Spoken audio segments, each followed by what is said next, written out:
안녕하세요. 어울림성형외과 이은호 원장입니다. 상안검 재수술 시 성공하기 위해서 수술 과정에서 꼭 조심을 해야 되고 필요한 조건들이 있다고 생각을 합니다. 첫 번째는 앞팀과 윗팀의 교정은 대부분 환자에서 필요한 것 같습니다. 너무 과도하게 했거나 아니면 덜 돼 있는 경우가 있을 수 있는데요. 그 경우에는 교정이 필요하고요. 두 번째는 눈매 교정이 대부분 필요한 경우가 많습니다. 특히 내측의 눈매 교정이 구조적으로 부족한 경우가 많으므로 내측 눈매 교정은 1mm 정도 과교정이 필요합니다. 이것을 내측 안검하수 교정 강화법이라고 이렇게 얘기할 수 있습니다. 세 번째는 눈매 교정할 때는 비대칭이나 재발을 막기 위해서 안검 거근 근막만을 이용하는 것보다는 뮬러 근육을 같이 터킹을 하는 그런 방법을 같이 사용을 하고 있습니다. 네 번째는 정확한 쌍꺼풀 라인의 크기를 위해서 사전의 디자인과 실로 고정할 때 고정 높이를 정확히 대칭을 잘 맞추도록 노력을 하고 있고요. 고정을 할 때 풀리지 않도록 고정 개수를 충분히 해야 될 것 같습니다. 그리고 다섯 번째는 여분의 피부를 과도하게 남기지 않게 정확하게 절제를 하는 게 중요하고요. 여섯 번째는 지방 제거는 눈 안쪽과 바깥쪽에 처진 부분만 제거를 하고 과도하게 지방 제거를 많이 하지 않는 게 좋을 것 같습니다. 그 다음 일곱 번째는 라인을 유착이 되지 않으면서 풀리지 않는 고정 방법을 사용하는 것이 중요한 것 같습니다. 그 다음 여덟 번째는 사전에 눈썹과 이마에 영향이 많은 경우에는 눈썹파 거상이나 이마 거상을 같이 고려하는 것도 중요하다고 생각을 합니다. 재수술을 성공하기 위해서 수술 전부터 관리까지 다 중요한데요. 수술 전 고려하실 사항은 첫 번째는 정확한 첫 수술의 실패 원인, 이것을 파악을 하고 분석을 해서 해부학적 구조의 차이와 그에 따른 해결 플랜을 세우는 것이 중요하고요. 두 번째는 환자분들의 기대치, 원하는 목표를 파악을 하고 달성 가능한 목표치를 예측하고 그것을 조정하는 것이 중요한데요. 보편적인 목표치인 자연스럽고 기능적으로 편안한 안정된 결과를 달성하는 것, 이것에 이제는 목표를 두고 있습니다. 그리고 세 번째는 안검 거근의 기능의 정도인데요. 이 기능을 측정을 하고 유착 정도를 예측을 하는 것도 중요합니다. 그리고 네 번째는 수술 시기를 언제로 잡을 거냐, 적절한 타이밍을 결정하는 것, 이것도 중요합니다. 그리고 두 번째로 수술 중에 고려해야 될 사항은요. 첫 번째는 재수술 중에는 유착을 방리할 경우에 조직 손상을 최소화하는 방법으로 정상 조직을 정확히 방리하는 것이 중요하고요. 두 번째는 마취의 영향으로 인해서 눈 뜨는 그 기능이 달라지기 때문에 눈매 교정에 그 비대칭이 안 생기게 조심하는 게 굉장히 중요하고요. 세 번째는 라인을 고정할 경우에 고정할 때 그 텐션이나 고정하는 높이, 개수를 조절을 해서 재발하거나 비대칭이 안 생기게 하는 게 중요하고요. 네 번째는 양측의 비대칭 크기인 경우에는 라인의 크기보다는 같은 눈의 느낌이 더 중요한 것 같습니다. 그리고 다섯 번째는 지혈을 충분히 해서 수술 이후에 혈종이 생기지 않도록 하는 것도 중요합니다. 그리고 세 번째는 수술 후 관리인데요. 이제 환자분들께서 이제 수술 후에 하실 내용인데, 수술 후에는 환자분들이 충분한 휴식과 그 붓기 관리를 하시는 게 중요하고요. 두 번째는 초기에 그 비대칭이나 과교정이나 저교정 상태 병원에서 모니터링 하는 것이 중요하고요. 세 번째는 환자분 수술 후 조심해야 될 관리할 부분인데요. 과도하게 눈에 힘 주는 것을 피하시고요. 장시간 눈 사용을 피하시는 게 좋겠습니다.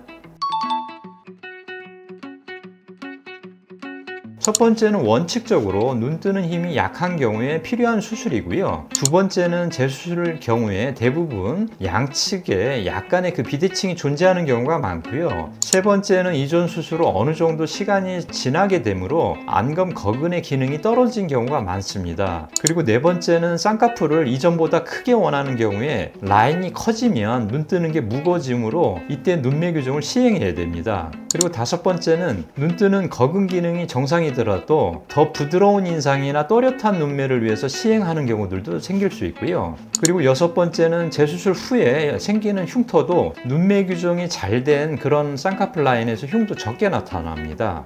네, 그리고 2번째는 내측 눈매 교정 수술이 무엇이고 내측 눈매 교정 수술이 재수술에서 중요한 이유를 말씀드리면요. 눈매 교정을 할 경우에 동공의 내측의 눈매 교정이 잘 안 되는 해부학적인 이유가 있음으로써 흔히 내측 눈매 교정이 약간 덜 되는 경우가 많은데요. 내측의 눈매 교정이 부족하게 되면 라인이 꺾이는 것이 발생할 수 있고요. 내측 안검하수가 생기거나 앞쪽 라인을 인아웃 라인으로 교정하는 게 어렵거나 라인이 풀릴 수도 있습니다. 내측 눈매 교정이 잘 안 되는 그런 해부학적인 이유를 말씀을 드리면 안검 거근이 이 중앙보다 안과 바깥쪽이 원래 기능이 좀 떨어집니다. 특히 내측이 기능이 떨어지는데요. 내측에서는 안검 거근을 기능을 방해하는 조직들이 붙어 있습니다. 그래서 기능이 약할 수 있고요. 안쪽에 뮬러 근육이 존재가 좀 없거나 얇은 경우가 많습니다. 내측 안검하수를 해결하기 위한 임상적인 해결 방법은 이 수술 방법을 내측 안검하수 교정 광합법이라고 이렇게 얘기를 하고 있습니다. 수술 시에 흔히 위트임이라고 해서 몽고주름 위쪽에 알륜근을 제거하고 몽고주름 위쪽에서 안검 거근 건막을 방해하는 septum이나 메디얼 라페라고 하는 그런 인대 조직을 거근 건막을 분리를 합니다. 그리고 안쪽 눈매 교정 시 뮬러 근육과 안검 거근을 전진 고정할 때 안검 건판에 고정을 하게 되는데요. 이때 약 1mm 정도 과교정 되도록 하는 것이 중요한 것 같습니다. 그리고 위트임 시 알륜근 근육을 내안과 끝까지 충분하게 이렇게 풀어주는 것도 중요한 것 같습니다. 첫 번째로는 높은 쌍꺼풀 라인이면서 아웃라인인 경우에 인아웃 라인으로 바꾸는 수술을 하는 경우가 이제 가장 난이도가 있는 것 같습니다. 몽고주름이 원래 없거나 앞트임을 과도하게 한 경우가 있을 수 있고 라인이 아웃라인인 경우에 부자연스럽게 이제 보이게 되는데요. 이 경우 대부분은 환자분들이 인아웃 라인을 원하게 됩니다. 구조적으로 눈 앞쪽에는 피부의 여분이 이제 거의 없고 박리를 해도 좁은 공간이므로 아웃라인의 흉터를 없애면서 인아웃라인으로 이렇게 바꾸는 것이 어려운 것으로 이렇게 되어 있습니다. 그래서 이것을 해결하는 방법이 내측 눈매 교정 강화법과 위트임으로써 거근 기능을 방해하는 조직을 제거하여 내측의 라인이 인아웃으로 충분히 폴딩이 되게 시행을 하게 됩니다. 그렇게 되면 인아웃 라인이 되면서 아웃라인의 흉터는 제거할 수 있습니다. 그리고 두 번째로 난이도가 높다고 생각하는 수술은요, 안검하수 수술 후에 실패를 하거나 악화가 된 경우인데요. 안검하수 재교정 수술을 해야 되는 경우에 굉장히 어려운 수술이 될 수 있습니다. 특히 수술 전 검사에서 거근의 기능이 거의 남아있지 않는 경우는요, 기존의 안검하수 교정 방법으로는 할 수가 없고 CFS라는 이 조직을 이용한 안검하수 교정 수술을 시행하게 됩니다. 상안검 재수술 환자의 나이대는 30대부터 70대 이상까지 분포하고 있는데요. 나이에 따른 조직의 변화는 당연히 있게 되므로 수술 계획은 다르게 세울 수 있습니다. 연령대별로 피부, 근육, 지방층, 거근의 변화 양상이 다 다르기 때문에 수술 접근법도 달라야 합니다. 특히 재수술은 처음 수술보다 조직 손상으로 인한 흉터 조직으로 조직의 반응성이 감소하고 해부학적 변형이 있을 수 있어서 연령에 따른 조직의 상태와 이전 수술로 인한 변형된 구조까지 고려해서 수술 계획을 세우게 됩니다. 상안검 재수술 시 연령대별로 해부학적 변화와 접근 포인트는 30대는 피부 탄력이 좋고 근육, 지방층의 손상이 적고요. 40대부터 피부 탄력이 감소하기 시작하고 지방이 일부 소실이 되고 라인이 좀 퇴화가 되는 시작이 될 수 있습니다. 50대는 이제 피부 처짐이 시작이 되고 지방이 좀 위축이 되고 근육 노화가 나타나게 되고요. 60대는 피부가 많이 얇아지고 늘어지고 근육이 처지고 주름이 동반이 되고 지방이 심부화가 일어나게 됩니다. 70대는 피부 근육이 위축이 되고 지방이 소실이 더 심화가 되고요. 눈꺼풀에 그 무력이 동반이 되고 눈 주변에 주름이 많아지고요. 눈꼬리에 짓무름 등의 증상이 동반이 되게 됩니다. 그래서 나이대별로 수술 계획은 30대는 피부 절제는 최소화하고요. 지방 제거는 자제를 하고 보통은 라인의 높이 조정이 주목적이 되고요. 미세 교정을 위주로 하게 됩니다. 40대는 라인의 비대칭이나 라인의 처짐, 라인의 크기, 타입 교정이 주 목적이 되고요. 50대는 라인의 처짐과 피부주름, 그 타입의 교정이 주 목적이 되고요. 피부 절제와 근육 절개가 필요로 하게 됩니다. 그리고 간혹 가다가 꺼짐의 증상도 해결을 해야 되고요. 60대는 안검 거근의 노화로 거근의 눈매 교정, 이중 주름 교정이 목적이 되고요. 피부 절제와 근육 절제가 주 목적이 됩니다. 그리고 70대는 눈매 교정과 꺼짐 교정인데요. 피부와 근육의 절제가 필요하고 70대 이상인 경우에는 너무 또 상대적으로 과도하게 이 피부 절제를 하지 않는 게 좋을 것 같습니다. 그래서 저는 70대 이상인 분들은 눈썹 거상 수술이나 이마 거상 수술을 같이 고려하는 경우가 많은 것 같습니다.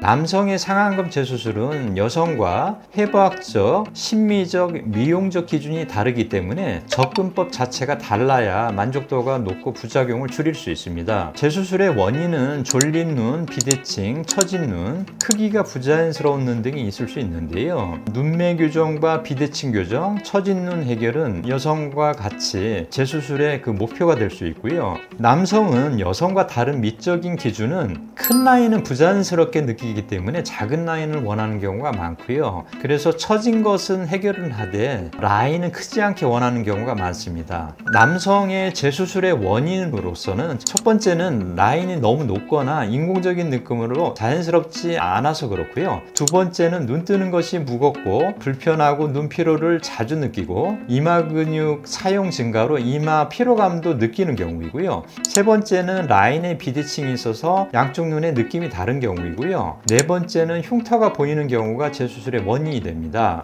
남성 재수술의 수술 전략은요. 첫 번째는 쌍꺼풀보다는 자연스러움을 강조하는 게 좋을 것 같고요. 수술 티 안 나는 라인을 중요하게 생각하고 남성들은 흉터 노출에 굉장히 민감합니다. 두 번째는 라인의 그 높이는 5mm 이내로 작게 이제 하는 경우가 많고요. 세 번째는 피부의 절제는 여성과 달리 보수적으로 하는 게 좋고 지방은 가능하면 적게 제거를 하는 게 좋습니다. 네 번째는 기능적인 개선으로 눈 뜨는 것이 편해야 하고 눈매 교정은 과교정되지 않게 하는 것이 중요합니다. 그래서 자연스러운 눈매가 되어야 될 것 같습니다. 첫 번째는 이미 손상된 해부학적인 구조의 정확한 이해와 복원 능력이 필요합니다. 재수술은 1차 수술로 인해서 정상 조직 구조가 왜곡이 되거나 유착이 된 상태에서 진행을 하게 됩니다. 그러므로 눈 주변에 미세 해부학적인 구조, 피부 근육 거근, 중간층의 유착 등에 대한 깊이 있는 이해와 경험이 있어야만 손상된 조직을 안전하게 복원을 하고 기능을 회복시킬 수 있습니다. 두 번째는 기능과 심미를 동시에 고려를 해야 한다는 것인데요. 안과나 일반인은 주로 기능 회복에 중점을 둘 수 있으나 눈 수술은 기능과 미용을 동시에 만족시켜야 합니다. 시야 확보뿐 아니라 외모에 가장 중요하므로 균형과 자연스러운 결과가 중요합니다. 세 번째는 재수술 중에는 다양한 변수가 나타나게 되는데요. 이 문제를 해결하기 위해서는 많은 재수술 케이스를 다뤄본 경험이 필요합니다. 특히 미세한 그 유착 박리, 연부 조직의 재배치, 그 다음에 피판술과 같은 고급 기술이 적용될 수 있기 때문입니다. 네 번째는 재수술은 처음 수술 전 원인 분석이 핵심이고 다양한 그 원인을 정확히 진단해야 되고 이에 따른 맞춤형 수술 접근이 필요합니다. 그래서 성형외과 전문의는 이 모든 요인을 복합적으로 고려해서 최적의 계획을 세울 수 있으므로 상안검 재수술은 성형외과 전문의와 상의하시는 게 좋을 것 같습니다. 이번 영상은 중년에서 가장 많이 하시는 상안검 수술로 재수술을 고려하시는 경우에 안전하게 원하는 결과를 얻을 수 있기에 환자분들이 재수술 시에 고려할 부분을 말씀드렸습니다. 상안검 재수술을 고려하시는 분들에게 도움이 되시길 바랍니다. 감사합니다.